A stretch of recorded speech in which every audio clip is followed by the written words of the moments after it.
everybody. Welcome back to Between Two Yours. I got a special guest here, Delvin Good. Hiya, Delvin. Good morning. What's going on? Good morning. Good morning. Nothing, man. There's some of these shows that I get super excited about, and you're definitely one of them, man. I'm psyched to meet you, talk to you, pick your brain, see your work, ask you about your work. Oh, I got a shirt on. Oh, nice. Heck yeah, dude. I would buy one of every one of them. I think they're so cool. Now was that something like you did? You were like a graphic artist first, correct? Or? Yeah. I have an undergrad in graphic design. Gotcha. Sweet. That's where the shirt love, design love comes from. Yeah. No, they're so great. The what's the craft eye? I love that one. Dude, that's genius. That's genius. Yeah. I want one of those. I want one of those mugs. If you still have any of those around, I went through your thing. I haven't seen them. Oh, okay. Well, maybe one of these that I'm working on today might turn into a craft eye. Craft eye. I just love it. It just cracks me up. So most people on the show, right? Like, I research everybody, so I'm somewhat prepared, right? So I started going down the Delvin Good rabbit hole yesterday, and I had to stop. All like, right. Dude, you are so much more than a potter. You know what I mean? Like, holy crap, you've had a really cool life. You had an interesting life. It's been a good ride. Hell yeah. How old are you, bud? Are you 40? I'm 47. 47? No kidding. Yeah. Dude, that's funny. So, Army, right? Retired? Cool. Right? I hired an Army. I keep calling him the new kid. I hired a guy last year who's retired Army. And I keep saying the new kid. My wife goes, honey, he's 48 years old. No, it's appropriate. It's appropriate. Yeah, right. I just turned 55, so I still feel 30. I don't. There you go. I mean, what we always say, what am I going to do when I grow up? So calling him a new kid is appropriate. Yeah. He was a CE, combat engineer. Mm-hmm. He did, I think, 4 tours in Afghanistan and 3 in Iraq. He's been in this stuff, man. So it's nice to have him around. Yeah. And I love him because he's just mellow. So both of our names are Mike, and I've been a golf pro for 20 years, and I've been running this club for 15 years, and everybody knows me, and they call him the nice Mike. There you go. I love it. And I said, dude, let's keep it that way. Let me be the jerk here. I like everyone to like you, right? I have a bigger job to do, but yeah, no, it's nice having him around. But I mean, tell me about your Army career. You were a helicopter pilot. I was, yeah. No shit. How fun is that? It was pretty gnarly. I'm not gonna lie. It was a cool gig. Being able to fly Black Hawk helicopters all over the place. Hell yeah! And you were a commander. Yeah. I got my command on for a little bit. 2 different commands actually. It was good. It was good. One with the Black Hawk helicopter, and then the second one was with the Apache. Even though I didn't get to fly the Apache, I wasn't qualified, but I got to take care of the great people who take care of that wonderful helicopter. So yeah, that is super cool. And being a commander is no joke either. That's high up. I was a Navy guy. Sorry. Yeah. Like was it Jack Nicholson said in A Few Good Men? Every time we go somewhere to fight, you give us a ride. I always thought that was hilarious. Well, my family we're huge military, so we have somebody that's been in all the force. I think we're waiting on the Space Force, but we got somebody that's been in everything. We need a Space Force. It's all good to me. My grandfather was a rear admiral back in the day. He made it pretty high. What was a commander in the Army? Is that like an E10 or E12? Or does that go to 01? Well, it's different in the Army because I commanded at the 03 level. So we 03. Start commanding pretty early.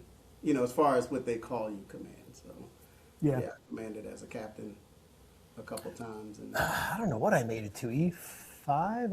I didn't really advance too much. I had a good time. I was in Keflavik, Iceland for 2 years. Oh, nice. That was cool. Did you ever stop up there on your way around? No. Well, thanks for your service, though. For real. Yeah, hey, you as well, bud. My commander was he was a pretty cool guy. We were we had like dress down Fridays. I was a data processor, which was an IT. So back in 93, the internet was just kind of coming to fruition. And I was the head of my company in boot camp, and I got to choose a school. I was going in as a grunt, I didn't know anything. And I got to choose a school. So they said, well, what do you want to do? They actually gave me a file cabinet of like all the jobs you could learn in the Navy. I was like, oh my God, this is overwhelming, I just didn't want to go on a ship and tie knots. So I was digging through and I was like, well, computers are kind of becoming a thing. So I decided to learn about data processing, and I ended up doing payroll for everybody. So everyone loved me on base because I was in charge of their paycheck. You got to protect you. Yeah, I got to keep that guy alive. You're the most heavily guarded person there. So yeah, I did. I had top secret clearance because I had everybody's social security number on the whole base. Yeah, we use a precious cargo. Yeah, it was fun when we were printing paychecks back in the day. We would get a pile of paychecks like this for the whole base, but they were from the U.S. Treasury Company. So you would get, we had a printer that was 4 feet tall back in the day, right? Now they're this big. And you had to feed them in, and you only had like 2 checks to line it up, because otherwise everything after that you had to fill out like a whole chit and request more, and it would take a month to get more checks. And so they always said, don't screw that up. That sounds pretty military. Just don't mess it up. Oh. Yeah, it sounds pretty military, right? You were more on the O level, so, but it always cracked me up. I was kind of a guy who would just kind of go and get shit done, and it didn't seem. I used to say, why do you guys take everything so damn seriously? It's the military, man. No, I came in at the E level, and then I transitioned afterwards. So very cool. Yeah, I came in, I was crazy, had a lot of fun. But yeah, you do got to make that mental transition when you transition to officer life. So absolutely. I was still crazy until probably senior captain, I would say. Okay. Then you started to have to act like an adult. I was like, okay, I got to actually, Well, actually, flight school made me take things a lot more serious. Like, I bet. Like, okay, you guys are serious about learning how to fly these things. Yeah, there's no joke. Yeah. I just was always having fun. So here, for instance, right? So, I don't know if you guys do this in the Army. If you're walking down the street and you walk past an officer, you're supposed to say, by your leave, sir. Mm-hmm. Do you know, right? We just say the salute of the day or just salute. That's all. Yeah. But yeah. So me being me, I go, well, that doesn't make any sense. You should go like this and go, by your leave, sir. Like as you walk past them, salute it. That makes perfect sense to me. Nobody got it. I mean, nobody thought that was very funny. Huh? Captain Good would have loved you. Yeah. We would have had a good time on the side of the road. I definitely got in trouble a few times. I'm not gonna lie. One time, Delvin, I got in trouble. Dude, I was in Iceland. There was nothing to do. I was 24 years old. We got in trouble. We drank a lot. So I was really good friends with Terry, Petty Officer Miller, I think his name was. He was the petty officer in charge of supply for the whole base.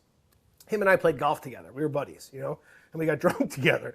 So I got in trouble, and they wouldn't let me work. So the boss said, well, you got to do restricted duty for the week. You get the red badge of courage, right? Like the R on your arm. And they said, we want you to paint the office. Okay. So I pick up the phone. I call Terry, Mike Griffin. What's up? Hey, I need a gallon of paint. I need a brush. I need a roller. I need a drop cloth. Yeah, come on down. Okay. Drive down, pick it up, come back. I'm halfway through painting the office. And the chief comes in. She goes, well, where'd you get the paint? Supply. What are you talking about? That's where you get everything on base. She goes, well, did you fill out a request sheet? Did you run it through the chain of command? I'm like, no. I called the petty officer and said, I need some paint. The efficiency was off the charts. I was halfway done, but it was not, you know what I mean? It wasn't the right way to go about it. I was like, wait a second. You're telling me I'm too efficient for the U.S. military. Is that what you're saying to me? Did you see why I got in trouble? Yeah. Yeah. we were very similar. Like I was always before I became an officer, I was always very. I knew the rules really well, and I always just stuck a little pinky toe Yeah, just across it, yeah, yeah, just kind of just to kind of see. But I was also the most in shape guy in the unit, so it was like I could get away with a lot. As long as yeah. you're top premium shape in the army, you can get away with a lot. Nobody's gonna mess with you. Yeah, My uniform was always like the cleanest, sharpest uniform, so I always looked the best, and my fitness was the best. And then as far as like military speak and customs and courtesies, I was always top notch. yeah, But as yeah. far as those rules went, I was always I was always just testing until I was like, oh, okay, hey, you're actually going to be an officer. Then it was like, oh, okay, I guess I'll cut this. Dude, I love it. We had like morning PT one time during school. I was out in San Diego, and I wake up and I'm hungover, and I go, oh crap, and I throw on my white T-shirt, my blue shorts, and run downstairs. And it's like, what they call that? Summer creases, summer here, summer there, right? It's just like my chief said, look like you ironed that shirt on a rock, like it was a mess. And he busted my balls in front of 100 guys, right? I said, fine. So I went and I took my white T-shirt and I ironed military creases in it on the back. And the next morning I was like, he goes, what is wrong with you? Yeah. Ready for duty, Chief. Yeah. I can see why you didn't last too long. You see why I'm a civilian? That's hilarious. Yeah, I can. It's not for everybody. You're an No, example. I'm barely doing this right. Let me just. It's not for everybody. No, Uh, there was a span of period in there where I had to get like really serious about it, but yeah, I laughed going in, I laughed coming out. So there you go. Yeah, I remember going into boot camp and sitting in the chair, and I said, just take a little off the side, right? And the guy's like, yeah. Anyway, so let's move on from military. But thank you for your service. That's badass. So I did watch, a little bit of a podcast you had with the Clay Studio Philly. I think that was the podcast you did, right? mm-hmm. And you got your master's degree from, was it Fort Hays State? Fort Hays State, yeah. Now explain that. So I was watching that. You got that while you were deployed, though, right? No, so I was actually stationed in Kansas at the time, and or Leavenworth, Kansas. Okay. And I was senior captain at the time, and trying to look at major, and the Army said, hey, if you want to keep going beyond major and all that, you need to get your master's degree. Oh, I didn't know that. So I was like, okay. And there's, I give it, the military is great about providing methods of getting any level of degree you want. Yeah. So I was like, well, I can get a master's in all these programs that are given to me, or I can get into something that I really want, Right. Yeah. So I was like, well, okay. So I figured, why not give ceramics a shot? I was like, I want to get a master's in ceramics. And it was because in my undergrad, I took all the other art forms that I participated in and classes that I took them very serious. But ceramics was the one thing that I didn't give it its due justice as a youngling. Because I was just in a different headspace at the time. So I was like, okay, well, let's just see. So I was like, I'm gonna see if a university will let me get my master's degree in ceramics without being at the university. Yeah. I never heard of it, but Yeah. I was like, I'm gonna give myself 30 minutes. I was at my desk actually. Doesn't hurt to ask, right? Yeah, it was during lunch break. I was like, I'm just gonna give myself 30 minutes and make phone calls, and I'm gonna start closest to me as possible and just move out geographically, just making phone calls to universities. Brilliant. Yep. Yeah. First one to say yes wins. Yeah, pretty much. I was like, yeah, this is how we're doing this. Because I was only in Kansas for a year. So I was like, we're only here for a year, so I need to find something. And I had no clue where I was going afterwards. So Okay. I started making calls. I called Kansas University first, because that was the closest. That's Lawrence, Kansas, I think it is. Lawrenceville or Yeah, so I called them, and the professor answers the phone. He kind of starts laughing because I tell him what I want to do. I was like, He's like, yeah, dude, no way. I can't be at the university, but I want it in ceramics. And he Yeah. starts laughing. He's like, no, it doesn't work that way. Yeah. Yeah, he was like, okay. And, Yeah. but then he was like, hey, he said, actually, I want you to call Linda Ganstrom at Fort Hays State University. You know, he was like, she's coming up with a program. I think that might be what you're looking for. I was like, okay. So the second phone call I made, Linda picks up the phone, Wow. which is crazy because she says she never answers that phone. Yeah. It was meant to be. Usually it's like a student or something that picks Yeah. up. But she answered it, and then I told her, you know, my whole spiel. You know, the previous guy laughed at me, so you know I'm a little timid at this point. I'm like, hey, this is kind of what I'm waiting for her to laugh and say, you know. Yeah. Don't be Oh, ridiculous. you know, and I Yeah. was like, all right, I only got about 4 more phone calls to make after this. But every time I told her what I wanted to do, she would just, whenever I took a breath, she'd be like, apply. And I'm like, yeah, but you know, the problem is this, and that, this, and that. You know, I'm going to be moving every year, probably 1 to 2 years for the next 6, 7 years. Yep, apply.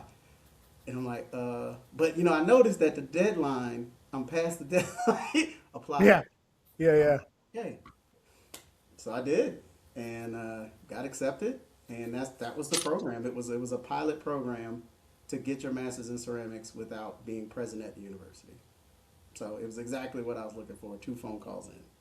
So That's amazing. And well, in ceramics too, like how does that work? Like, don't you have to like show work or like be in class and throw on the wheel? Like, so what they would like you to have done is to show up at least twice a semester, which I did that 1 year I was near.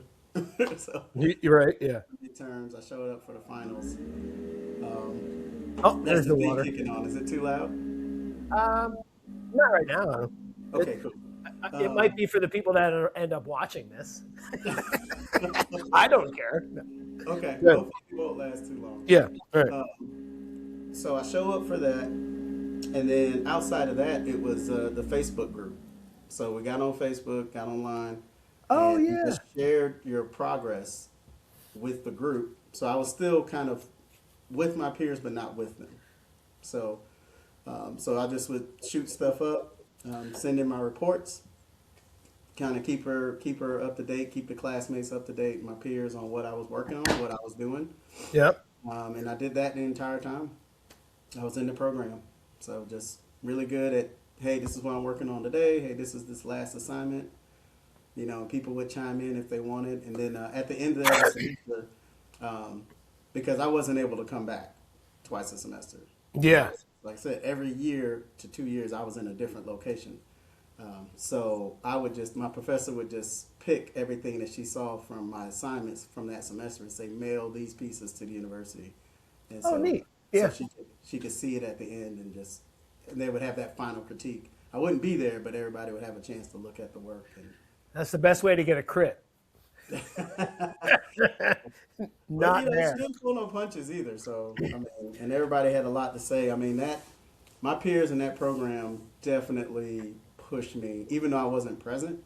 Yep. Definitely some of the few things that they did tell me, definitely shifted my work into a different direction. So Yeah, and that's very cool. And it's pretty cool too to see, like, you know, a person that wants to make art, they're going to find a way to make it. Right? You wanted to do ceramics, and you found a way to make it work with your life. That's just pretty cool. And I think a lot of like potters and artists are like that. They're like, if they need a certain look, they'll make the tool that makes that look. You know what I mean? They just they're doers. They just get it done. I'm gonna find a piece of plastic. So what are you gonna make today? You gonna throw mugs for us? yeah, I'm gonna do some cups, some tumblers. Sweet. Your stuff is so fun, and I really, it's really cool to watch or go back through your timeline, because I know your work now, obviously, but if I go back through your timeline and I look way back at, your early stuff, it's really cool to watch the growth and the change. You can really see it through through what you were working through. It's pretty neat. And I like the way you work through things. Like I watched your one video on your your combat mugs there, and how you're like, okay, so this is iteration 1, this is the handle, this is iteration 2, I fixed this handle, and that's just really a cool way to go about it. Yeah, yeah, it was funny enough. It was a lot of those assignments, um, kind of coming up through the program, and I've always been not always, but I've been a painter for the longest. Yep. I used to tell people all the time, I'm a painter before I'm a potter. Yeah. Um, I think that's gone away in the last year or two, but Yeah. you Okay. know, I was I was trying to find my voice in the program, trying to find my voice as an artist while still serving and all that. Yep. Um, and one of the assignments, I think it was actually the beauty of it is throughout the program you kind of made your own assignments. So you had your syllabus work that you had to do, and then based on how many credit hours you were trying to get that semester, you kind of could adjust things. And so I'm still doing a lot of commission artwork on the side, which involves painting, Mm-hmm. Move this up. because I've always been that artist outside of clay, and I'm just trying to find ways to get more and more color on my work. And I started with agate wear, swirl wear, stuff like that. Like, okay, this is how I can get pops of color. Started messing around with stroke and coat. I'm like, okay, we're getting there. Mm-hmm.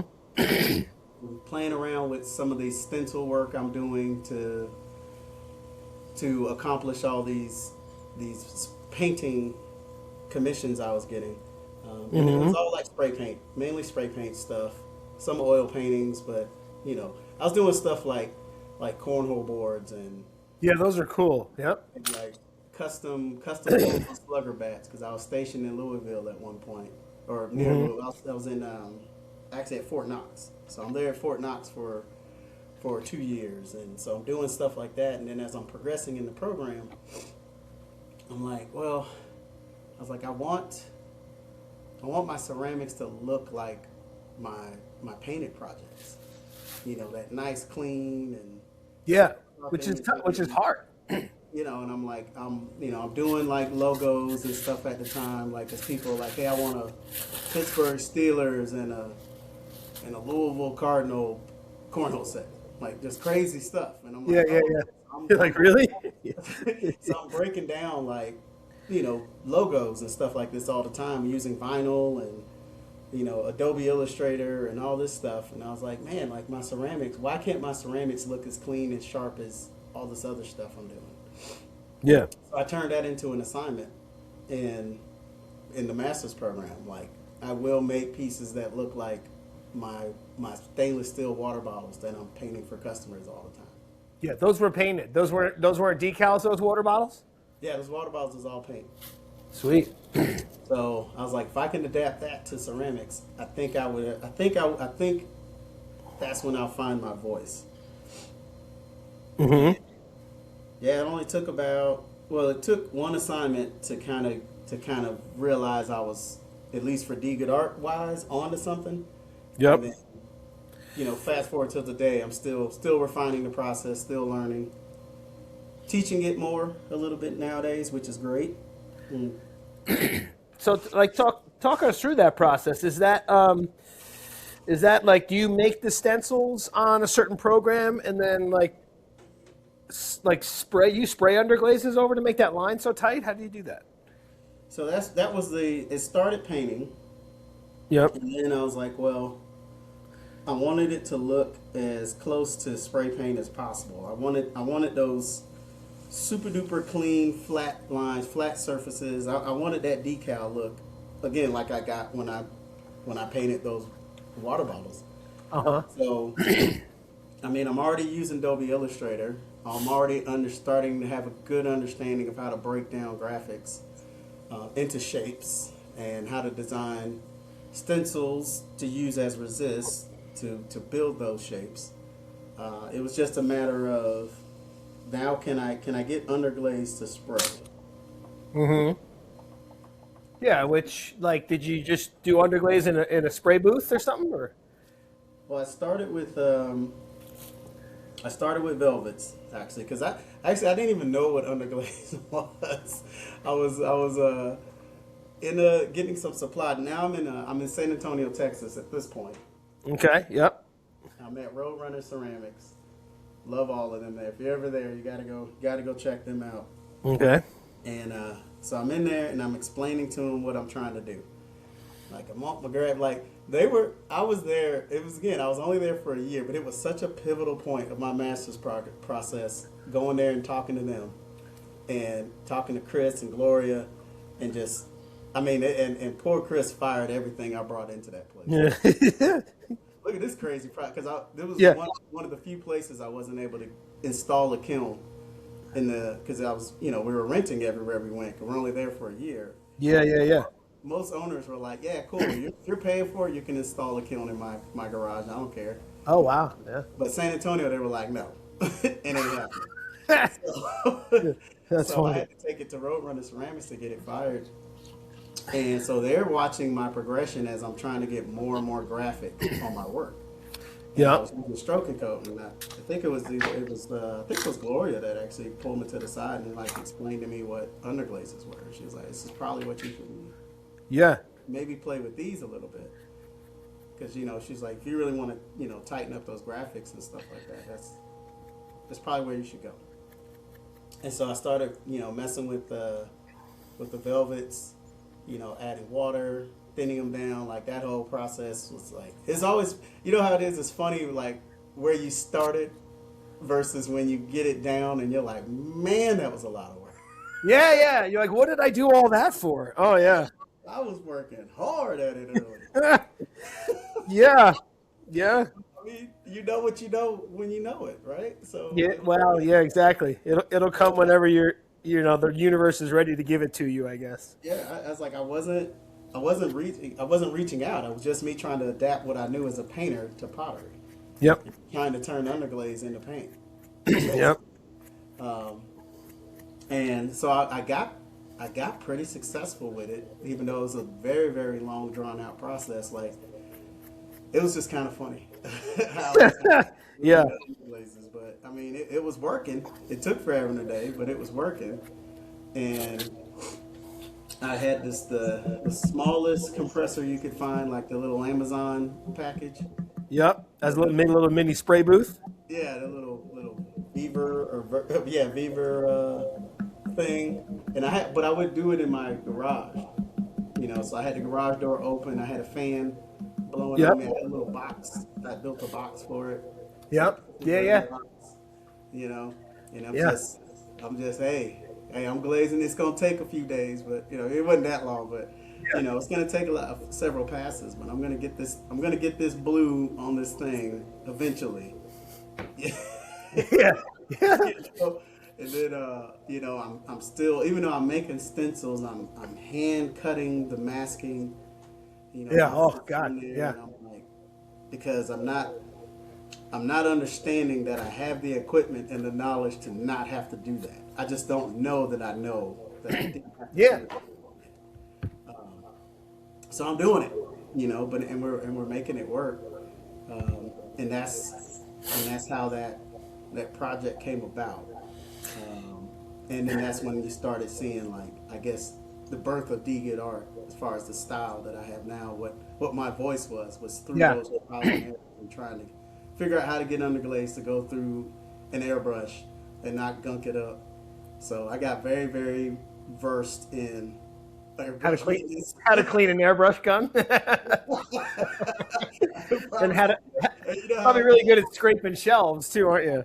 Well, you know how in the military, like, you can get to the point where you can, like, take apart your rifle with your eyes closed and put it back together. Like, Yep. I'm at that point with an airbrush. Like, Yeah. this ain't even. I've taken this thing apart so many times. I've bought new ones so many times to replace the ones that I just wasn't even gonna try. And That was my my favorite line from what was the movie, the army movie with Tom Hanks? You know what I'm talking about, when he was the goofy guy, yeah. and they were taking their weapons apart, and Yeah, Forrest Gump. Yeah. Forrest Gump, and he put it back together so quick, and he says, "Damn it, Gump! Why did you assemble that weapon so quickly?" He goes, "Because you told me to, Drill Sergeant." That was such a great line. But like a common theme on this show is, like, you have to make bad pots before you can make good pots. Like you were talking about, you're like you're going to find your way to make this work the way you want it to work, and you worked your way through years in the series of pots that you didn't like, right? Oh yeah, man. Like, cause I have a bad habit of never doing the same thing over again. Yep. I'm always pushing it. I'm always something I have to try new each time. It's like, okay, well, this was successful, but what about this? Right. Yeah. If I can do that, I can do this. Yeah. Hell yeah. You know, and there's been plenty of moments where it's like, oh, that was not good. Yeah. That's not it. Yeah, that's hilarious. Not good. But now I know. I'm like, I know it. I'm not gonna be laying it in the bed at night thinking like, but man, I should have tried it. I should have tried it. Yeah. But now No, I'm that's like, no, that sucked. Like, note to self: these two colors do not work. I got some. Were you talking about these stroking coats, like the Mako stroking yeah, coat? Yeah, yeah. these things are amazing. Oh man, I like yeah, to put them on super thick because they get really shiny. And yeah. Speaking of which, I'm stoked for these two.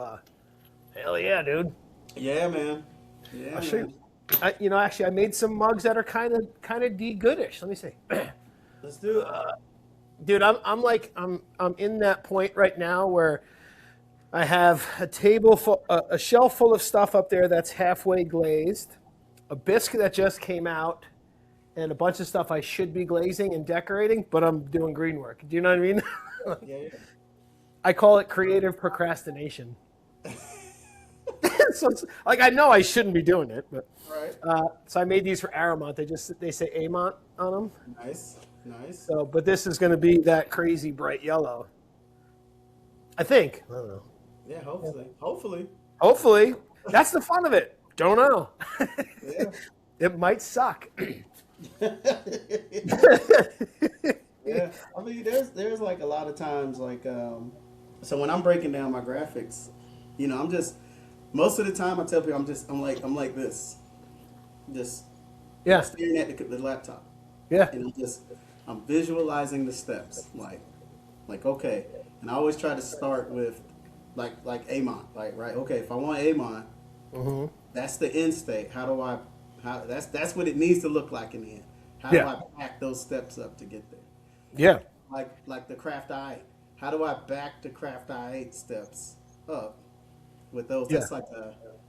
That's a 5-color design. Yeah. I got to use 5 different glazes. So how do I apply those 5 different glazes?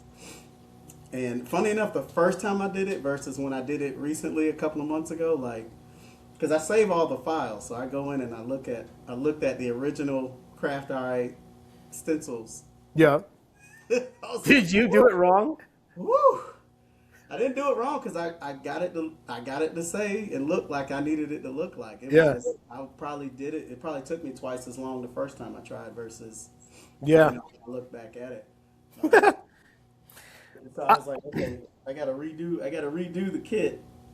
I call them stencil kits when I design Yep. them all and stuff. But I was like, I gotta redo this thing almost from scratch sometimes. But I enjoy revisiting things every couple of years Yeah. if I can, and that gets into the beauty of my sketchbook.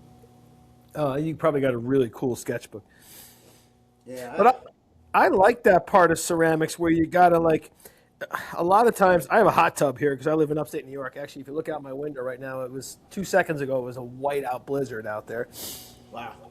Yeah, it's freaking crazy, and it was like -5 degrees yesterday. But No, can't do it. Can't do so it. we have a hot tub, and a lot of my ideas, I'm just laying there in the hot tub, and I'm thinking, like you said, backwards. Like, okay, if this is the final color I want, I got to start with these 3 colors first, Yep.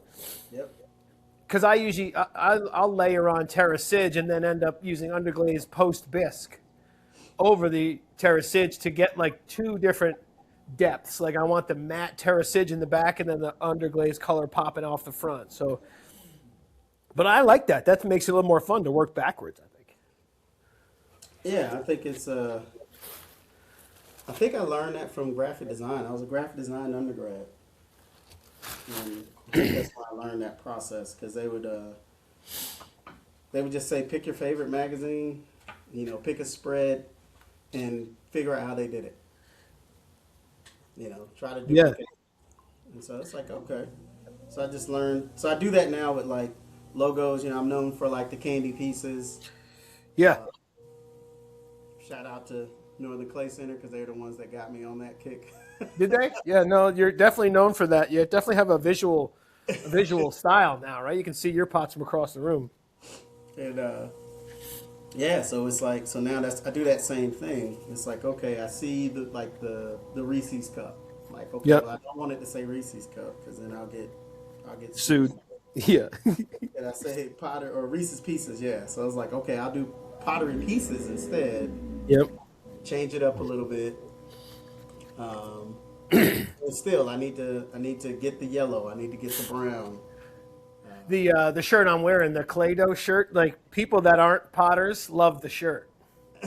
They look at it, they go, "Oh, it's clay. That's cool." And then it's a whole conversation of, "Oh, well, I'm a potter," and which most people don't get. They don't understand it. I have one of the shirts on the site. It says, "This is my throwing," or it just says "throwing shirt." Yeah. Studio shirt. Yeah, I got studio shirt, throwing shirt. Every time I wear a throwing shirt, it's hilarious. Like people are like, it's always one person's like, so what do you throw? Yeah, what are you throwing? Mind your business. That's what you... No, I was like, well, I'm glad you asked. Ask me again, I'll throw you. Do you have a minute? Let's have a seat. Let's talk. Yeah. Let's talk about throwing stuff.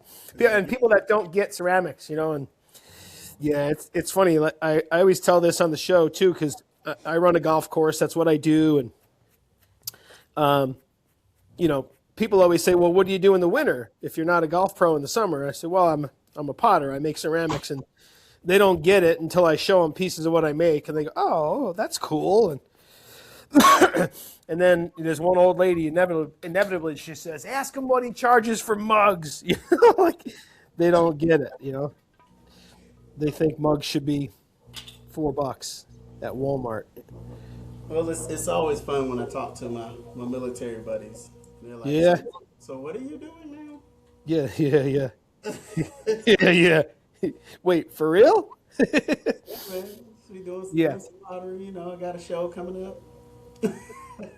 Yeah, and your friends are the worst. Like this morning, my buddy says, "Hey, what are you doing later?" I said, "Well, I got a podcast this morning." So you got a play date on YouTube with one of your putty buddies? Like, they don't get it. That sounds like a shirt. A putty buddy. Yes. That sounds like a Putty buddy. Neil, write that down. Oh, that's hilarious. Make that a Valentine's one. Will you be my putty buddy? Oh, I love it, dude. Putty buddy. I'm writing that down because we're gonna forget. I will forget that. Putty. I just shared this morning. Excuse me. I had Amy Sanders on the show the other day, she just makes really, really cool stuff. So got to chat with her for an hour, and she had a line. I shared it this morning, and it was, "I want to make things that are so visually intriguing that they require further investigation." I was like, "Oh, I love that. Oh, look at you and your boss base." Yeah, man. Those things work great. Every time. Yeah. Every time. It's unbelievable. It doesn't make sense to me not to use it. No. Did you see the video I did? I was like, wow. I really didn't expect it to work that good. Holy crap. But yeah. That video got like 20,000 views or something. Yeah, making something. Yeah. I mean, that's always been my goal. It's like, how much stuff can I put on the surface of this piece? And how many times can I get you to look at it with new wonder? Yeah, and go, cool. I didn't notice that. Yeah. And it's got to be functional. Right. Right? Like my Instagram handle says, "My pots meet in the space between functionality and me having fun." Because I gotta like doing it too, or I'm not gonna do it. Yeah. I got too much other crap going on. So you live in North Carolina now, obviously, correct? No. What the? Man. I mean, it makes sense because of speedball. So yeah. But when I was doing some research last night, I found someone say you were Arizona based. I'm still in Arizona. Okay. Life makes no sense. I gotta go. So it is actually, in fact, not cold where I'm at. Yeah, I'll I bet. probably have to switch to shorts later on today. Man, But I want to play golf so bad. That's killing me. but hey, Where? it's also 2 hours earlier than it is for you right now. Oh, it is. It's early. Oh, my bad. Well, you got the time right. A lot of times I tell people, "Hey, it's 10 a.m. Eastern," and then at noon they're like, "Sorry." I'm like, "Ugh." But it's also and then I tell my wife I have a 10 a.m. podcast, and it messes up the whole day because I forget that they're like on the East Coast. But so we're in Arizona. Tucson. Oh, beautiful. So why out there? Where are you from originally? You're a Texas guy, correct? Well, I'm an Air Force brat, Okay. so it's kind of like we ended up claiming Florida. Okay. So I say I'm a Florida boy. So that's where I graduated high school from. That's where I went to college. You know, Florida State, go Noles. Let's get it. Yep. For my undergrad. Yep. Great school. Um, so yeah. So why Arizona? Is because this was my last duty assignment before I retired from the Army. Nice. And we didn't move. So like we didn't move. I got on. I got hired on at Speedball. They didn't require me to move to North Carolina. Wow, that's great. So it's been great. So I tell people one of my biggest life regrets was joining the Navy instead of the Air Force. And it's true. I walked into the recruiter on a Friday afternoon in Long Island at 23 years old. My dad said, "You're a loser. Do something." And here's what I noticed. There was the Army guy, the Marine Corps guy, and the Navy guy sitting there. And I look over and I said, "Where's the Air Force guy?" And they said, "Oh, he leaves early on Friday." I should have known right there. I should have known. Oh, yeah, I would have been probably fully retired right now with a pension, but here I am making pots. well, I talked to everybody but the Marine Corps, Yep. and I was like, yeah. I, Yeah. Yeah. I wasn't doing that one. No, you knew about boot camp. Yeah, I was like, well, it was just I went to the Air Force first because I was an Air Force brat, and I was like, yeah, I'll join the Air Force. It kind of makes sense. I grew up in it. This is what I'm gonna do. But it was funny. I was like, I walked to the recruiting office. I was like, I want to be an officer. I have my college degree, and I want to fly. And they were like, "Stop it." Yeah. Yeah. You're like, "Yeah, everybody says that, kid. Get in line." Yeah, basically. And he was like, well, have you ever flown before? Have you taken any nautical classes, any of this stuff, either in high school or college or anything like that? Yeah. I was like, no. And then he was like, well, what's your degree in? And I was like, art. Out the door, kid. Yeah. Yeah, he was like, okay. He said, I don't even know if you can be an officer. Like, so let's What? just So start. if I know you from like getting to know you in the last 20 minutes, that he challenged you right there. Yeah, he was like, yeah, I don't even know if you could be an officer. So I And was you like, were like, "I'll show you, dude," right? no, he was like, you got to take this aptitude test. You got to study for it and see if Yep. you score high enough to be an officer. So, Okay. so I was like, I took the study guide, and I was like, all right, I'm going to study to be an officer. I was like, my flying dreams are almost over, but let's still join the Air Force. Do it. Was that the ASVABs they were called or something? No, not even an ASVAB. My ASVAB score was really high. So they were like, okay, we see you on that one, but they were like, okay, you might not, art major, officer, we don't know. So I was Gotcha. like, okay. And it was one of them recruiting stations like yours, like everybody's there. Yep. So I went next door to talk to the Navy. Navy recruiter, like they looked up my ASVAB. They didn't really hear nothing else. They just wanted to look up my ASVAB. So they looked Yep. that up, and then it was like, oh yeah, man. And instead of like a whole book of jobs, they were like, these are the jobs that you qualify for, and it's amazing. It's this, it's that, it's this, that. So I was pretty pumped when I left. Mm-hmm. I was like, yeah, man. But my sister was in the Navy Yep. at the time, so She said they're lying to you. she said, call me when you get back from the recruiter. Yeah, So I yeah, did tell her, I said, this is what he said. And she didn't say he was lying, but she was yeah. like, this is the reality of that job. Yeah. So Gotcha. I was like, okay. She Yeah. was like, if this is what you want to do, I'm just letting you know this is the reality of that job. So She did. don't recruiters get like a? I mean, they get a bonus per people they sign up, right? Yeah, they do. Yeah. I would say, after I joined and looked back at everything, like when it came to the real deal stuff, none of them lied. Yeah. So I'll give Cool. them, you know, my army recruiter lied to me, but it was funny. It was a funny lie. Okay. Good. Yep. And it wasn't even a lie. It was just Did he tell you the food was good or something? the way he said it. I took it one way, and it was another way. Yeah. That was on me. I took the information and twisted it in my own head. What he said was actually correct. But Okay.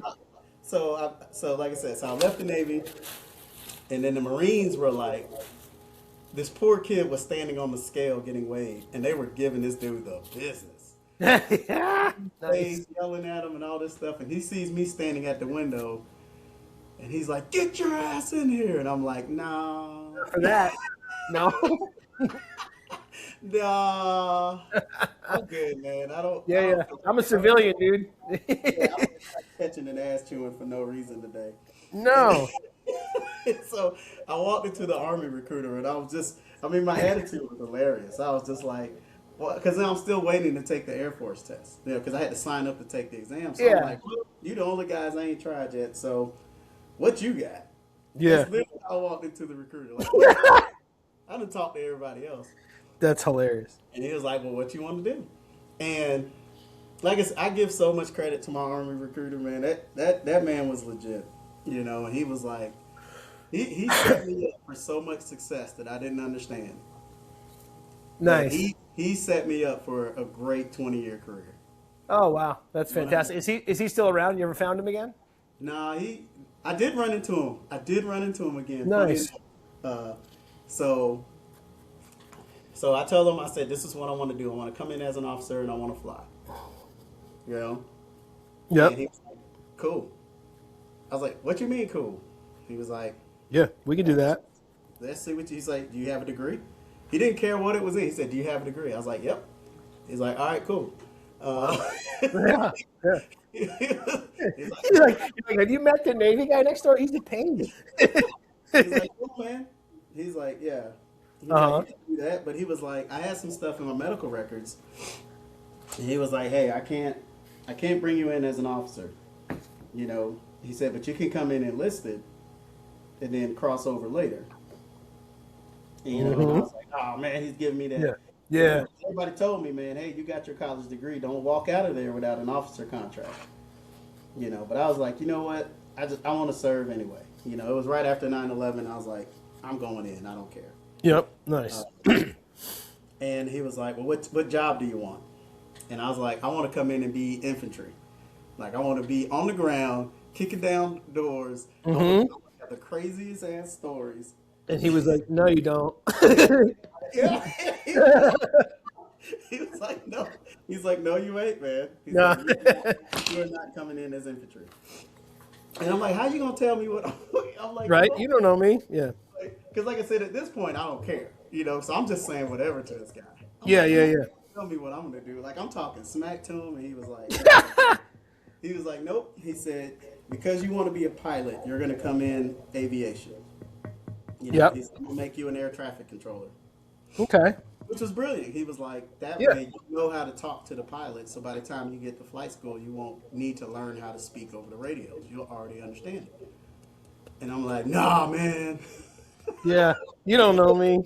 I was like, I need a crazy story to tell. I want to get my hands dirty. I want to get something, So he was like, okay. He's like, I'll let you be a mechanic on any helicopter you want to be. Oh, that's cool. Well, actually, he said crew chief. Because there was a difference. Yeah, yeah. But he said crew chief. I'm thinking crew chief. But I was actually going in to be a mechanic. Yeah. A wrench turner. Yeah, which eventually turns into a crew chief once you earn your stripes. But Yeah. I didn't know that at the time. But yeah, man, he was like, "Nah, you're gonna go in as a black." I picked Blackhawks because the movies. Yep. I was like, "That's cool. That's what I want to do. I want to sit on the side, shoot the guns, have fun." So he was like, "Yeah, you can come in as a Blackhawk mechanic." And then he's like, from there, he's like, because of your medical stuff, he was like, make it as a soldier first. Prove that you can actually physically do the job. And Yeah. then if you can physically do the job, then become an officer. I was like, oh. And I'm all like, and so the last thing I tell this guy is I ship off. I'm like, I better not outrank you when I see you again. Okay, kid. Yeah. I better not outrank you when I see you again. Oh, that's great. Because I was a little salty that he didn't let me come in straight as an officer. Yeah. And he was like, no, I'm not. He's like, you need to prove that you can actually physically do it. And it was like the greatest decision ever. Come in, actually understand what it's like to one, fix a hell, because I was not mechanically inclined at the time. I mean, I changed some tires and I changed the oil on my car. That was about it. You gotta set you free on a Black Hawk, a $35 million helicopter. Yeah, yeah. Where's the oil filter? There's a couple. There's a couple, actually. Yeah, I bet. Yeah. Grab that book over there, and it's like, fast forward, like, not even a year later, and like you said, I'm fixing this multi-million-dollar machine, and it's pretty crazy. Man, they are pretty cool, too. They used to make them right here about 45 minutes south of my house in Corning, New York. Yeah. Yeah, it's cool. Good. My career, it was important to come in basically at the bottom and understand, when I eventually became an officer, I had that understanding of, hey, if I tell the company they have to do this is how it's going to affect that guy all the way at the bottom. Yeah. Because you just don't get that. And I went through officer training. I'm like, they don't teach that. No, yeah. Because I lived it. And so that was really good. That was usually some of my best teaching moments with my lieutenants. It's like, okay, LT, what do you want? What do you want to do? Okay, how does that affect Private Jones? Yeah. Yeah, I mean, they should know that. I mean, right? All the way down to the bottom. If you're going to be an effective officer, I would think. Yeah, you got to learn how your orders are going to affect everybody. But I got to learn that because I came in at the bottom and then worked my way up. Yeah. You're like, I've been that guy that was affected by a poor decision by you guys. Right? Yeah. That's what this order means. I'm not saying don't do it. I'm just saying you need to understand what it means. Yeah. And or be there. Be there when it happens. Well, sure. Yeah, it's like parenting, right? The kids just want your time. They just want to know that you're in the suck too. If you just put them in the suck, you need to join in the suck. Yeah. My commander, I'll never forget it, behind his desk, in his office, he had a big, 3 foot by 3 foot photo. It was an old black and white photo of him on a ship when he was 18 years old with a big rubber glove on and his hand down in the toilet. And it was behind his desk. And I said, what is that picture? He says, that means I'll never ask you to do something I haven't done myself. Oh, man. Right? Yeah. I was right there with them. I had to do it when I was a junior soldier. Yeah. Now you got to do it. I told him, I said, I've done more foxholes. I pulled more overnight duties and guard duties. I was like, you guys just don't know. I've been there, I've done it. Combat was pretty funny. Some situations because the helicopter we're flying might have a malfunction and all this stuff. Something might break. It needs to be fixed. And they're like, "Hey, sir, we gotta stay. This broke and this and that." I'm like, "Yeah, we ain't staying." Yeah, you're like, "No, I fixed those. I know how to fix it." Yeah, nice try. Give me your toolbox. Give me your toolbox. Yeah. You don't gotta fix that. I'm gonna fix that. We're not staying. Yeah. This is why I'm a lieutenant. That's like, no, we're not doing this tonight. Yeah. But yeah, it was pretty cool. I actually did run into that recruiter about a year after I graduated basic training. So I did not in fact outrank him. I saw him at the time. Darn. He was a soldier.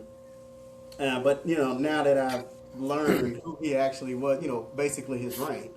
Yep. Learned how much disrespect I actually showed that man the last time I spoke to him. My bad. It was a lot different situation. Yeah. But I was happy to see him. I found one of my petty officers 20 years later after being stationed in Keflavik. I found him on Facebook, and I messaged him and I said, I just got to apologize to you for how I was when I was 24 years old, you know. And he said, you know, I just want you to know I always had your best interest in mind. You know, he's like, I was trying to save you from yourself. Well, keep trying there, Chief. I mean, I had my first platoon sergeant was amazing. I had so many great sergeants set me up to be a pretty okay officer. Yeah, nailed mediocre, right? You know, I like to think I was pretty decent at it. You know, but it was the NCO Corps, the enlisted Corps, like they definitely set the tone for me, and you know, groomed me for success. Well, you would hope anybody in any leadership position is doing that for their underlings. You know Yeah. what I mean? That's the whole point of being a leader, I think. Right? Yeah, it was like when they all found out I got accepted to go to officer school. It was interesting to see the shift in training. It was like, oh, okay, Oh, you know, yeah. and it was like, oh, you next time I see you, you actually are going to be my boss. Yeah. So they start being real nice. Yeah. No, it was just like, hey, this is what you know. Hey, Legit. I got to kind of give you the crash course, man. Like this is what it means to actually. This is why I do what I do. You know, Yeah. you know, That's cool. second, third order effects of if you say this, you know, that's when I started learning. Like, okay, this means this to this person, to that person, and it's different every level you go down. And so, Yeah. and then they started leaving me alone. Like, you know, I'm an E4, being left to my own devices. You Yeah. know, but they're Yeah. like, hey, you're going to be a lieutenant in like less than like 3 months, you know, 4 months. So, and It nobody's always going to watch you anymore. it So, always killed me in the Navy when you had master chiefs that have been a master chief on a destroyer for 25 years, and they have to salute this little ensign kid who just came out of school, right? I was like, it should be the other way around. That guy's salty right there, you know. it is. But Yeah, I've had. I mean, but you learn that. You know, you learn yeah, that certain ranks, even though you outrank them, like, yeah, yeah, we don't play that game with that particular person. no, not with master sergeant or master chief. Or all right, let's move on. Let's get back to Clay. You and I can talk when we see it in Sequel. We'll have to have some sushi and talk more There military you stuff. go. Tell me about ClayCon West. I really want to get involved in that. That looks like fun. And let me tell you, if you got to get out there at least one time. So I always look at ClayCon West as like a mini Nsika, Yeah. Yep. you know, but it's an Nsika where you can hit, you can probably participate in about 90 to 95% of the things that you want. Really.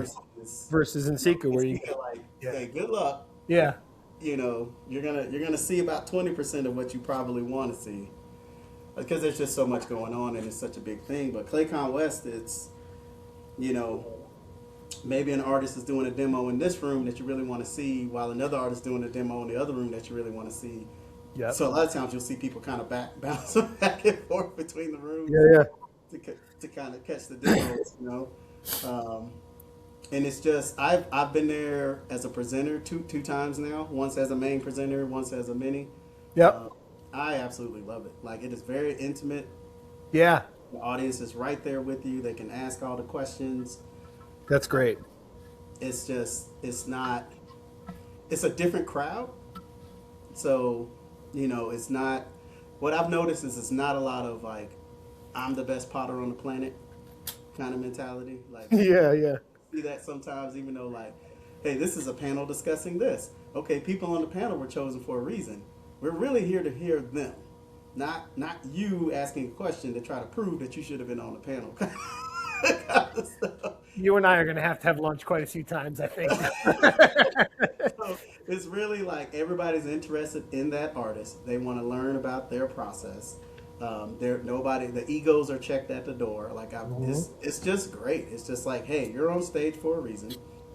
Let's hear what you got. I might sharpshoot you with some serious questions, but Yeah. you know, I'm it's not just here to put you down. Yeah. I just really want to know. You Yeah. know, it's like, you're here. I paid to see you. Yeah, right. Exactly. And I'm in a position where I don't have to stand in line to ask a question. Like I have plenty of time to get to my question, and then oh hey, if you don't, if I don't get the question answered during the workshop, you're around the whole ClayCon Yeah, West. you're gonna see me again. Yeah, yeah, So I can go to lunch with you. I can sit down at a break table with you and chat about it. It's a real intimate pottery, situation. And then you still have, your favorite vendors like Speedballs in the house, yep. but no, you got, Amico's there. Like, was it? Shimpo was there this year. There's a lot of people there this year. Like, Nice. it was cool. Yeah, I got to send an email to them. I'd love to get involved in that next year. I mean, I'm off in the winter. I might as well go do something. Yeah, it's really cool. This was I think my fourth one. Nice. Fourth experience up in there, and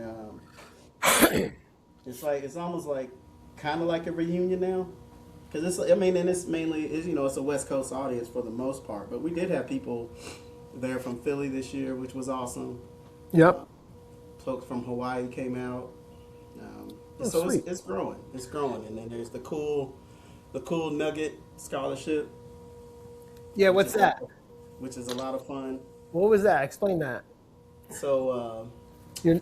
Debbie Oots from Wild Rainbow Co. Uh huh. She makes these little nuggets. It's so cool. Yeah. I saw your little nug guy. Does that have something to do with that or? Yeah. So what Okay. happens is previous presenters and presenters who are coming are asked to make a nugget to raffle off.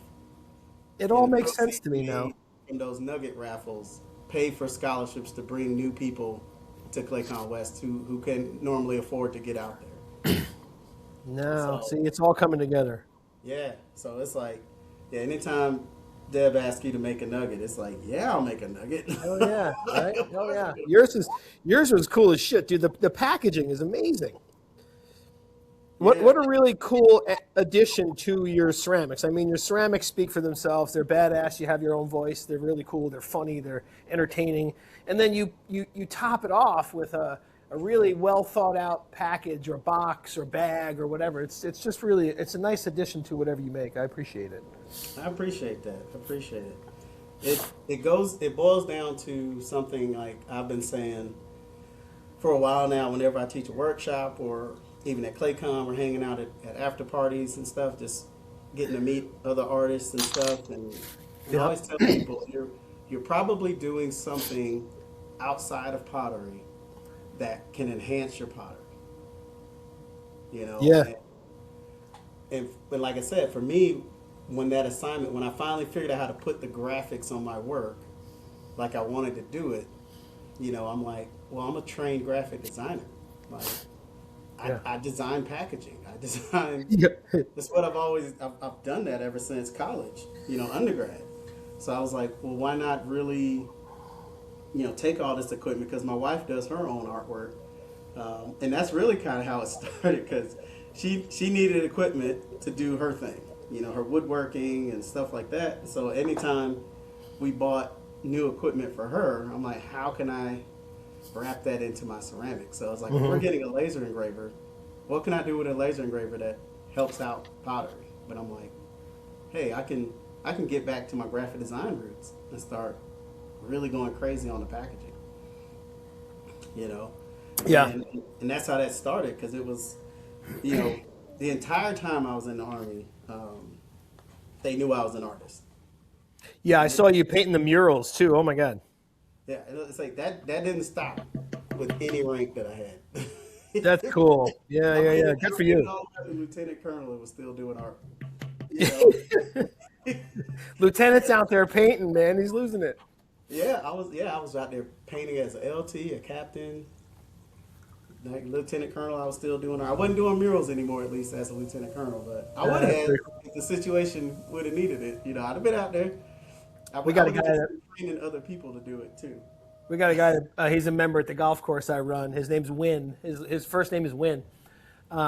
He was a retired lieutenant colonel from the Marine Corps. He's 82, and he is just the funniest guy. He comes. We had our club championship, and he came and he had a Superman cape on, and he was just standing there on the range, and this thing's he's 80. You know, it's like, yeah, he's a pretty cool guy. Win Harper. My wife does woodwork too. What kind of woodwork does your wife do? So she started off making, the challenge coins that you get No. for like military first responders, Oh, yep. like little coins. Yep. She was making American flag coin racks. And Yep. as we started, personalizing them for customers, like we were outsourcing the laser engraving portion. And all of a sudden, the guy that was giving us the hookup, he was a veteran, old guy, but he was like, he appreciated what we were doing, so he just did everything for us for free. He wouldn't let us, he wouldn't let us pay him, even though we tried. And then one day he was just like, hey, I'm out. I can't do this no more. Really? So it was either find this way or my wife has to stop doing what she's loving doing.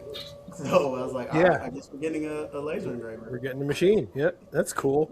And so it was like, hey, let me figure out how to make this work for pottery. It's the same thing with the stencils. I was cutting stencils by hand with the X-Acto knives until. Did you get a Cricut? Said, hey, there's this thing called a Cricut. Yep.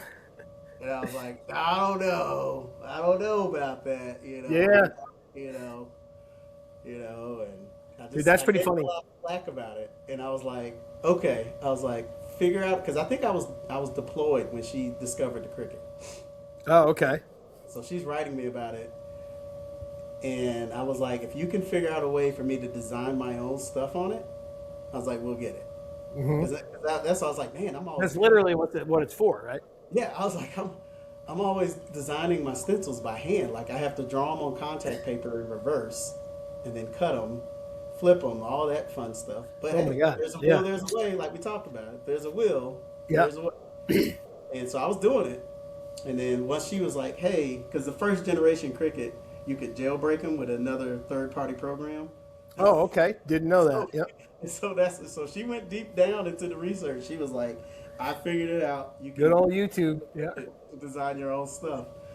And that's what started all the stencil work. And, That's very cool. And so we got the Cricut, and then like I said, years later, we needed the laser engraver to keep her going with her business. So all right, we'll get the laser engraver, and then I figured out how to use that for packaging. And it ties back, and the reason why that ties back to the military, me being an artist there, because I was always the guy that made the goodbye gifts for people when they left. Oh, cool. Yep. And I miss that moment of giving somebody that gift, and that's made for them, and that emotion that's tied to it. Like I miss that. Yeah. Yeah. And so I was like, how can I do that in pottery with people that I don't necessarily know, but I still want them to know that when they get one of my pieces, they're special and they deserve this gift that's for them, And that's when I started using that first laser engraver we had to start making boxes. So I put every mug, every piece I made went into a box. And that's what it was for. It was like that present for you. And then I was like, I can bring everything to the table now. I was like, I'm a graphic designer, so now I'm going to start designing the crap out of these boxes. Yeah. Again, so I'm going to spray paint the boxes, and then I'm going to use those same graphics that I spray paint on the box. I'm going to underglaze them on the pieces, so I now can tie everything together, and just really go crazy with it, Yeah, that's cool. It kind of pulled it all together. I thought getting a Cricut for the longest time, because I was always taught that, if you're going to make like a stencil, you got to make your own, don't like, you had to like texture rollers. I would make them out of here. Like, let's see. I would just take a piece of clay, roll it, and then just carve it and use that as my texture roller. Right. And I like the kind of imperfection of it, the way it's not perfectly round, the way it kind of, the stencil will wobble when it, as opposed to like 3D printed things that make a perfect roll. I was always told, it's cheating if you use that. So I never got one. And then I wanted to add some stuff, some decoration. And a couple years ago, I got one on Facebook Marketplace for $75. and it's fun. Yeah.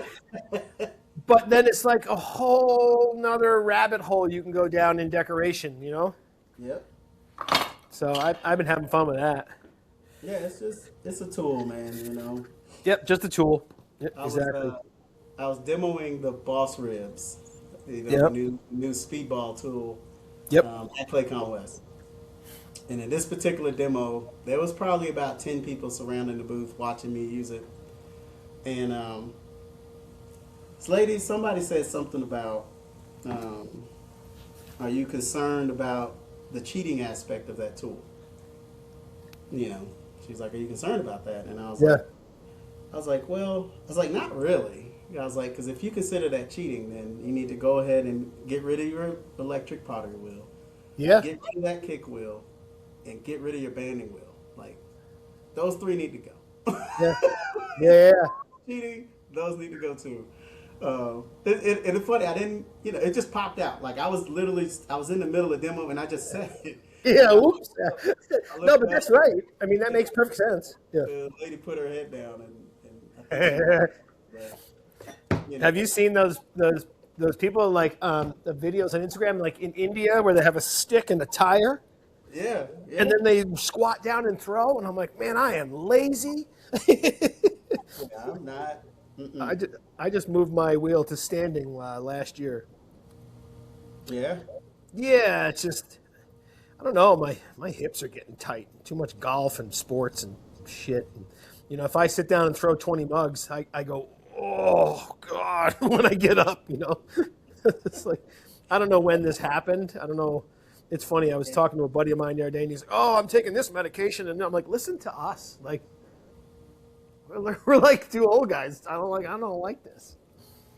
I mean, yeah. Oh, I was throwing recently standing up. I usually don't do it. It's funny enough, I only do it usually in demos or workshops when I'm traveling. yeah. I usually Yep. I'll have the artista with me, Yep. and I'll just pop that on the table. They're like, all right, everybody gather around. Let me demo this real quick. But I typically don't. But I was doing it recently because I was just I had to test out a newer artista, make sure it was good to go. And so I was like, well, I'll just stand this time and throw Yeah. this generation. But That's the unfortunately, tabletop. The artista, right? yeah, that's the tabletop. Yep. Um, and unfortunately for me, is like I did have one of the few lingering army injuries, like is on my ankle. So it's like standing for me is like it's not going to happen after a while. I mean, it was fun doing it, and I definitely see the benefit of it. But I was like, yeah, I got to get one of those super cushiony pillow mats. Yeah. Yeah, Yeah. and then maybe I could do it. But it's funny just the different level of efficiency I get standing up, though. I thought that was kind of wild. Really? I was like, huh. And it's actually a little higher than what I would want it. Yeah. But I was like, well, I'm just testing this thing out anyway. And then I'm pulling these. I'm getting more height out of this clay than I normally would sitting down. I was like, that's pretty good. That's a pretty interesting statement. I was like, I don't know necessarily what I'm doing differently with my hands because I've had to put them in different positions because it's higher than what I would want it. But Yeah. I was like, this is kind of cool. I'm kind of digging it. Yeah, that's pretty interesting when someone that's thrown as many times as you notices that and goes, "Wait, what's happening right now?" Yeah, I was like, that was a lot, same amount of clay, but a little bit taller than what I normally get. A little thinner, a little taller. I switched to hand building a couple years ago. I love wheel throwing. It's just so much fun. But to throw this, 23-inch bottle, it's not easy on a wheel, or you got to throw it in sections and put it together. But I can coil build this thing in an afternoon. Yeah, I see you Actually, working that pretty quick. yeah, this one's taken me a couple of days actually because the fun part is the dry time. You know all about dry time, right? Like John Gill said to me once, all ceramics is moisture management. Yeah, So yeah. this is going to have a big crown neck on it like that. I don't know. I might put a couple handles in here too. There you go. And I'm gonna probably paint this one like this here. Oh, let's see. So this will be kind of colored like that, like big Nice. orange flower thingy. I like drawing flowers. I don't know where that came from, but people like it. People say, "Oh, that's like your style." Oh, is it? Oh, okay. Well, Who knew? well, as I said, I didn't think the candy thing would stick, but it was just for a show. Yeah. Like, oh well, I'll do candy pieces because I was actually doing military art at the time with my graphics. Yeah, And those were cool. I saw those military mugs were badass. And it was just that one particular show. They were just like pick a theme at Northern Clay Center. Just pick a theme. It was called Fandom. Um, and I was like, okay. And I was like, I'll just do candy. Who doesn't love candy, right? Except for Yep. me. And I was like, nah, I'm just messing. But Like, I was like, I'll do candy. You know, because like I said, it was the colors were fun, the graphics are fun. I was like, it'd be fun trying to break down these brands and put a twist on it and all that stuff. And that's just kind of it just kind of stuck. People started knowing me for that particular show, and then I was kind of easing away from candy last year, and then I got invited to several shows, and they were like, you know how they was like, hey, we like this piece you did, you like this piece, yeah. you did. Just taking snippets from my Instagram, and it's all the candy pieces. You're like, well, I'm doing this cool stuff. Like, no, we want those. Yeah. I was like, okay, Yeah. well, let's do some more candy. And then the show last year for Northern Clay Center, I was back in Northern Clay Center last year for the American Pottery Festival, Yep. and the theme was candy. So I was like, Oh well, wow. I got to do the show, Yeah. Yeah. right? I actually So saw that picture they posted on your Instagram. That was pretty cool. The candy show picture. yeah, so it's like, well, I got to do that then. And so now 26, it's like I don't have too many candy pieces on the docket right now. It's I like, like the mug collabs you did with Tim Kowalczyk. oh man, Kowalczyk. He's funny as hell, isn't he? yeah. So he was a main presenter this year for ClayCon West. So Oh, it was nice. actually the first time me and him have truly like hung out, and he Oh, was for real. riot. Yeah, he is hilarious. He was on the show last year. It was cool to have, he was kind of like the first big name I had on the show. Yeah, He's, he is. But I that's the love. beauty of ClayCon West. It was like he was very accessible the entire show. That's cool. When Yeah, he wasn't on stage, you could just go and talk to him because he's just hanging out. Because that's I just kind of love what everybody does. I love what he's making right now too. He's making some really cool stuff. The garbage bags and the hearts. Did you see the Oh hearts he yeah. made? We actually have our second collab is up on his site right now. Oh, sweet. Yeah, we got a few more of the Sipples or Skittles, if you will, collaboration mugs. Yeah, those are cool. I wanna paint one of his bags. I want to do one of his garbage bags with the flower pattern. He said maybe next year because they're too new. Okay, whatever. Let me know. Yeah, But let's go.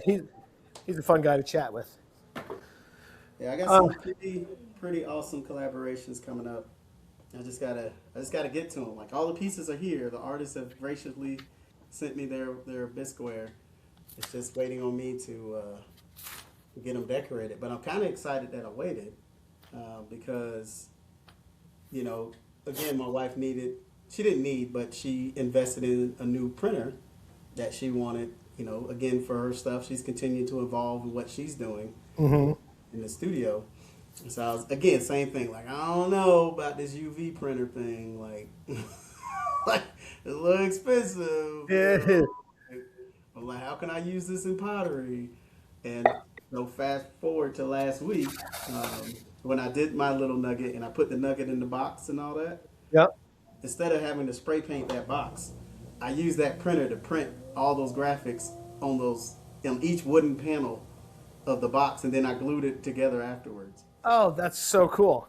So I was Huh? like, hey, now I can like really go crazy with the graphics and all that stuff instead of like, how can I use stencils to block this color out and do this color out?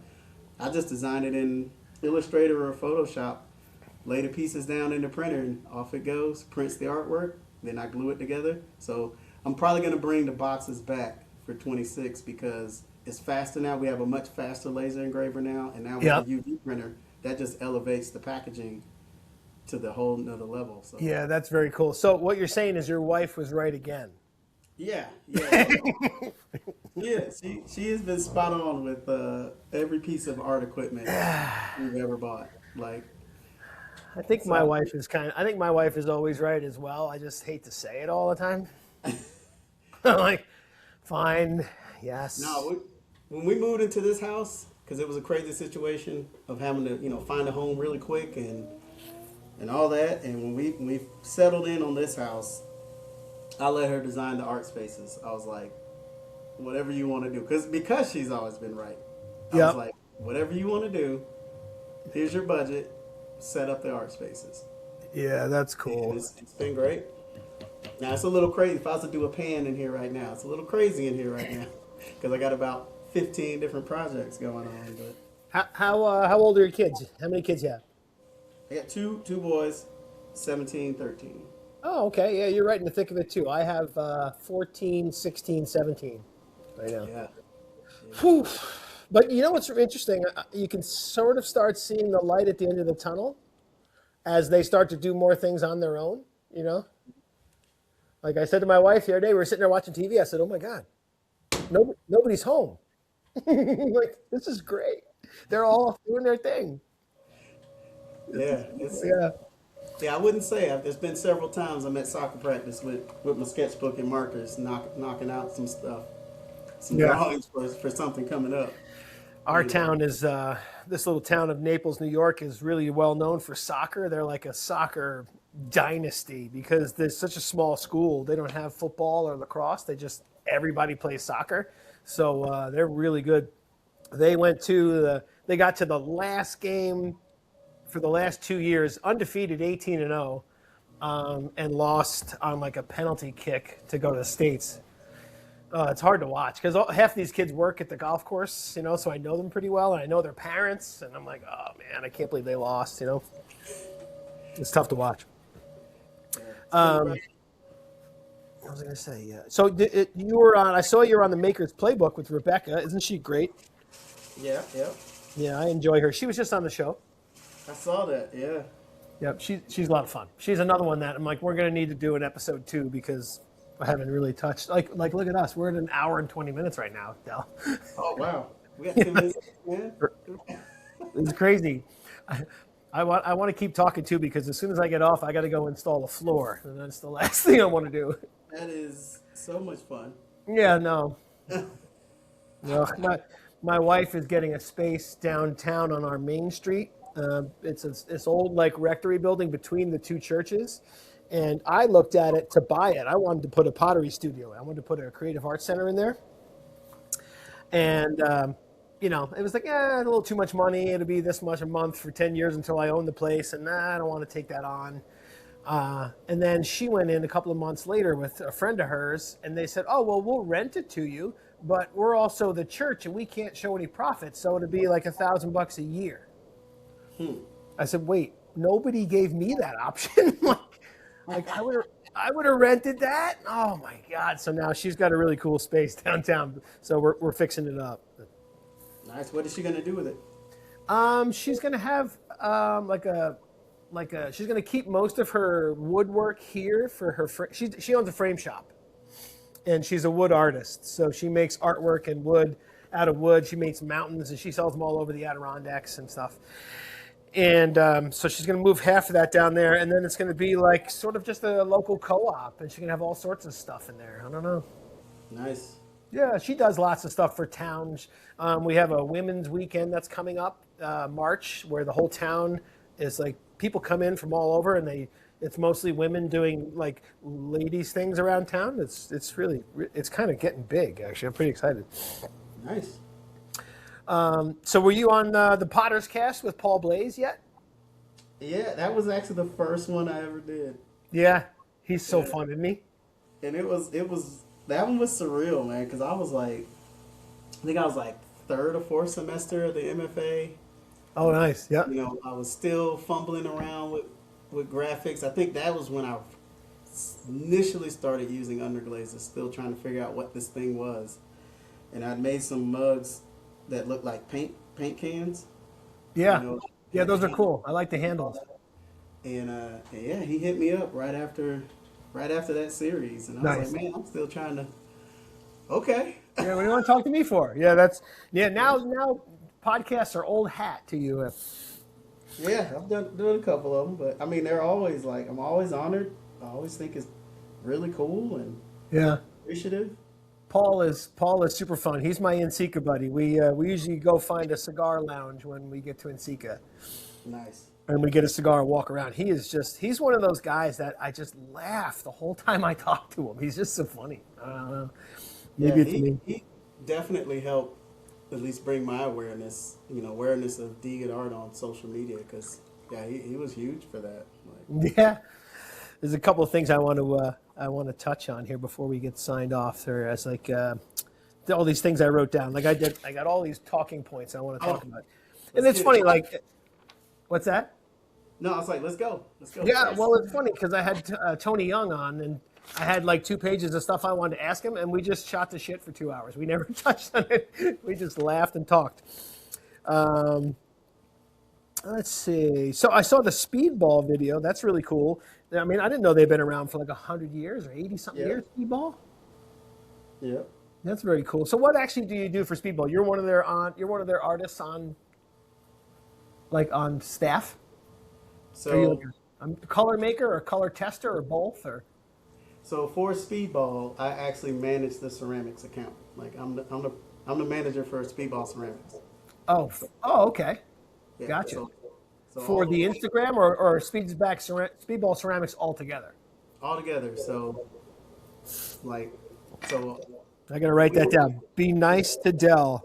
this the tools like so I'm that guy like straight put desk type job like real deal like working the sales working the innovations like new glaze lines new tools like that's all me. Sweet. That's very cool. Well, that's a lot. That's a lot. Yeah, yeah, That's a yeah. big job. Yeah, yeah. Yes, it is. Yeah.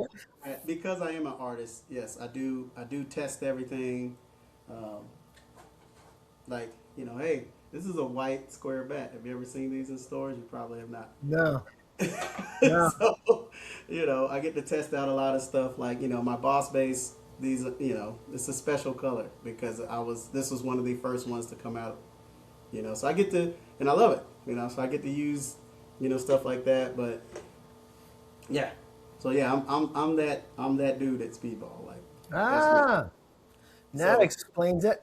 so a lot of times, like I'll send people, samples and glazes and stuff like that. Like it's not, I'm talking to you from my D Good Art account, but it's Speedball. Ah, It's Speedball Delvin that's sending you on behalf of Speedball. It's no, not no, me on behalf of Speedball that I'm sending you stuff. So note to self. So, but I love everything I got. I've been having a lot of fun working with Speedball so far, and we're gonna little secret people don't know yet. We're gonna give away one of those Artista wheels. boom. Yes, don't tell anybody. All right. I've been telling people, I'm like, there's a big giveaway coming in April, so y'all better pay attention. Nice.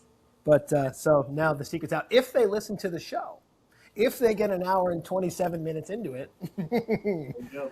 aha. I just did the last one. I did it. The giveaway was for YouTube followers. I'm like, you guys need to go Yes, follow the correct. show, right? So Yeah. it's funny how people will, I got almost 10,000 followers and 40 will go follow. I'm like, guys, I'm giving away $100 here. Whatever. I got to talk to Megan about getting some more giveaway codes and stuff. I got a video call with them, a Zoom call with them on Monday about what we're going to do for Speedball. So I'm pretty psyched. Nice. Yeah, they're fun so far. Really easy. I love their stuff. I like the colors. We talk a lot about between different artists on the show. You get people that are Amico and people that are Mako and people that are, and everyone has their own likes and dislikes with each underglaze. It's pretty interesting. I always tell people, what's the best glaze on the market right now? Yeah, It's the glaze you have access to. yeah, There you go. yeah. Or the glaze is going to work, right? I like when like my liner glaze. It's Clayscapes out of Syracuse, and Nice. I stick with it because I know it's going to work. I know exactly what it's going to do, which is rare. Yeah, nobody's out there trying to throw crap on the market. Like everybody believes in their product, you know. So Yeah. it's like, yeah, there's it's whatever you have access to is good. You know, I've used most of them myself.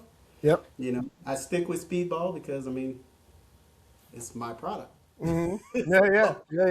Makes sense. But if I had to jam with somebody else's, you know, I'd jam on it. Yeah. You know, Why not? Listen. Yep. Um, I love the you got a baby face mug. I got to get her on the show. Her mugs are so cool, and she's like Yeah. a sculptor. What's her name again? Do you know? You remember? Oh man, you put me on the Ah, spot, bro. sorry. I forgot too. I looked at that last night. And I was like, oh crap! And I wrote Yeah, down and asked her to come on the show because yeah, you those gotta get those. her on the show. You gotta get her on the show. I'm gonna remember it. It's like right there because like I'll see her face. I, I see I her right just looked at her yesterday. As I was looking down your Instagram, I looked up hers, and oh well. Let's move on because not only are her baby face mugs really cool, but your tantrum mugs are hilarious. No. I love that. Like, and the story you told about your son coming out here, I drew a face, and you're like, well, you could try a little harder. Oh yeah, that little joker there, man. Like that Yeah, was the funniest sign, and I want to do those again. I the want to do tantrum those mugs. again because those that was actually the first series where I was spraying. That was the first series I tried to spray underglaze. So I was just trying to figure it out. So, so the face part of it, where is she? I found her. It's just baby face mugs. Darn it! But darn it. That's gonna freak me out. She's from PA. She's gonna be like, you guys. I saw you guys on the show. Both of you forgot my name. You gotta edit that out. Um. So you had the colors on the mugs, right? So the face was the face a stencil, or did you put the stencil on then paint that? How'd that work? I underglazed it, put the stencil over it, and then sprayed it again, Gotcha. Yeah. which is a different way than I would do it now, most likely. How would you do it now? So I probably spray the face, mask off the face, then spray over that, and then remove the mask. Gotcha. Hold on, I got a dumb dog here jumping on the door.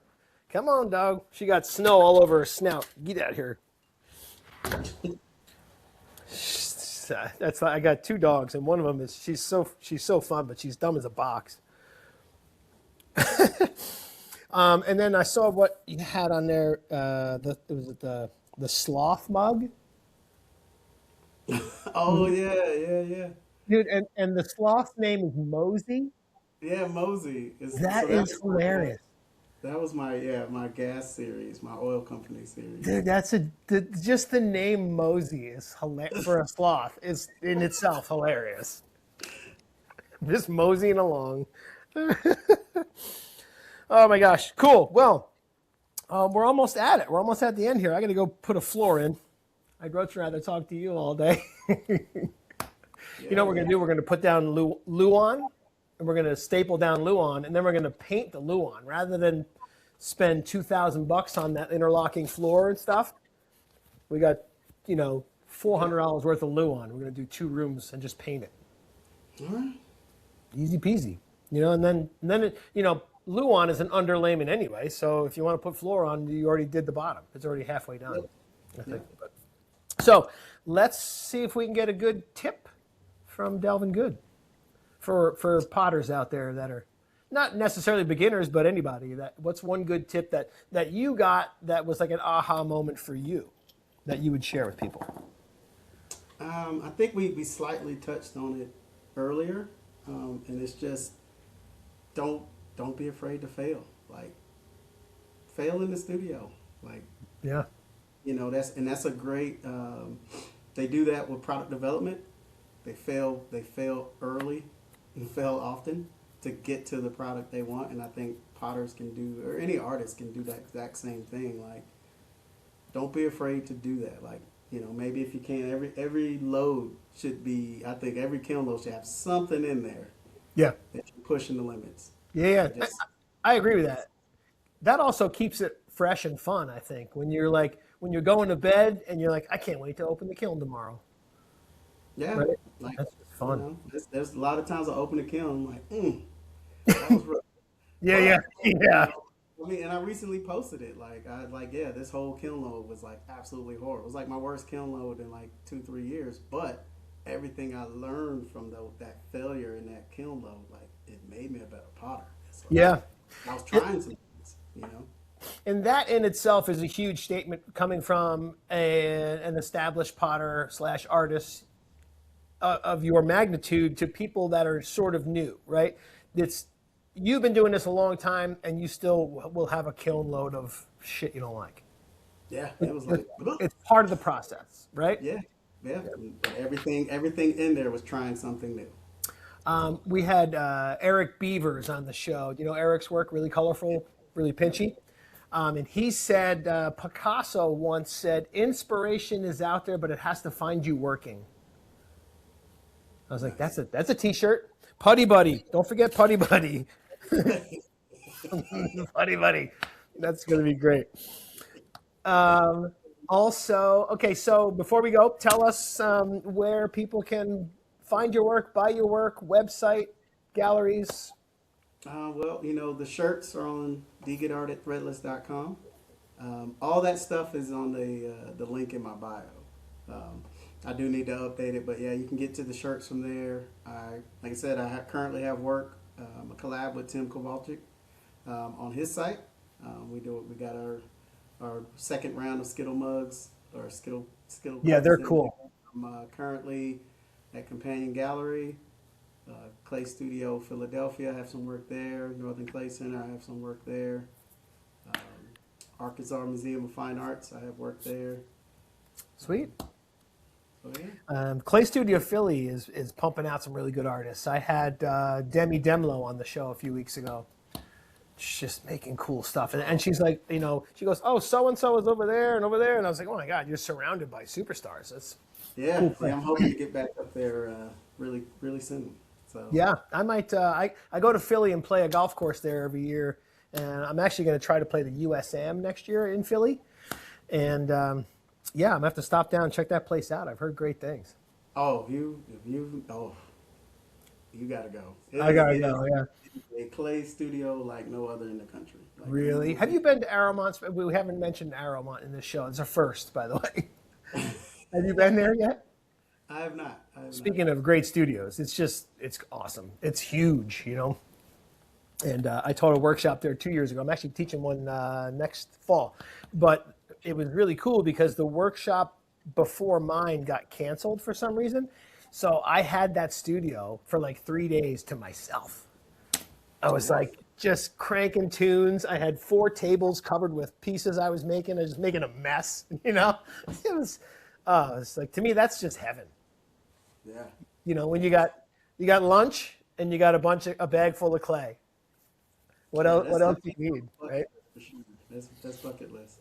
I almost ordered 3 more T-shirts last night. We're gonna have to get some more shirts from you. I like the throwing shirt. What are you throwing? No, that's Well, hilarious. I gotta upload a Putty Buddy on there. I gotta get that on there. Oh yeah, that'd be so funny. I look forward to seeing what you make with that. But well, Delvin, I appreciate your time. I appreciate you. I love your work. Yeah, and I look forward to working more with you and Speedball Ceramics. And I will see you at Ensika. Can't wait. Sure. It's gonna be See you fun. there. All right, buddy. Thanks, Delvin Good. Have a great day, man. All right. Bye.